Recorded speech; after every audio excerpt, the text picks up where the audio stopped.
Communities and neighborhoods are important factors in the social development of children and adults. Home is supposed to be a safe place for people to go of all ages. After dealing with the demands of life, whether it is school or work, and after navigating the stress of others, home is where one goes to escape it all. Neighborhood effect posits that neighborhoods either have a direct or indirect effect on an individual's behavior. To connect this concept to real life, there are two examples I want to share. Example number 1. I grew up in a small town in Montana where there was less than 300 people. It was very small. There was not even a stoplight. It was not what I was used to when I moved to Georgia or New York or places like that. But in the town I grew up in, we called it a town as a dead end because nobody really left it, and there were few jobs outside of working at the truck stop or convenience stores. Now, the neighborhood I grew up in was a trailer park. Now, I have nothing against trailer parks, nor do I believe in the stereotypes surrounding them. I am merely speaking on behalf of my childhood neighborhood. The trailer park was poor, and there was significant drug use and violence. Most people did not feel entirely safe, and therefore they stuck to themselves. They didn't interact with their neighbors. We didn't really see them outside much or see kids really playing around. Since most people didn't feel entirely safe, there was that dissension among neighbors. My older brothers fell into the pattern of drug abuse and violence and perpetrated that lifestyle.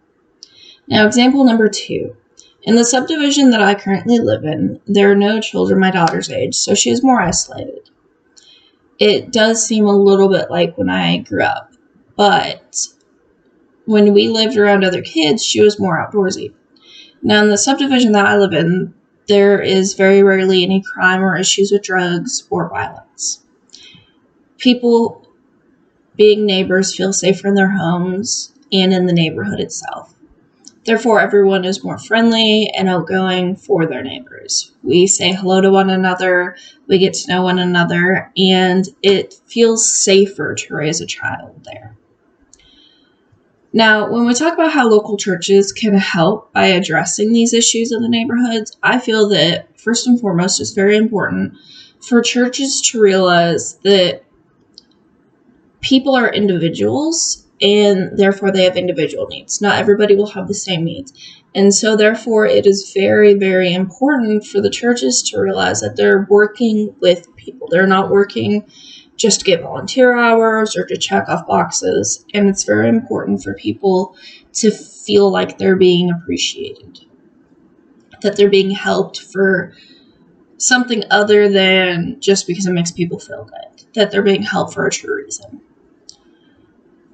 If we look at neighborhoods that have significant violence and drug use, it can be helped by churches creating after-school clubs, events, and support groups, which addresses the pain and struggles that is faced in that specific area.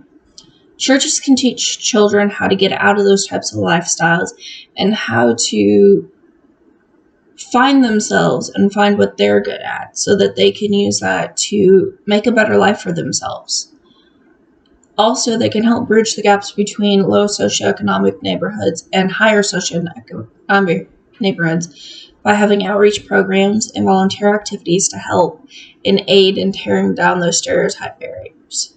Because it's very important for people to realize that just because they come from one part of town or another part, that it doesn't mean that they have to fall within that neighborhood effect, that they can find something outside of it.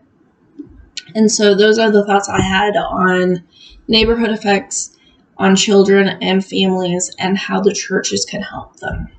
Thank you.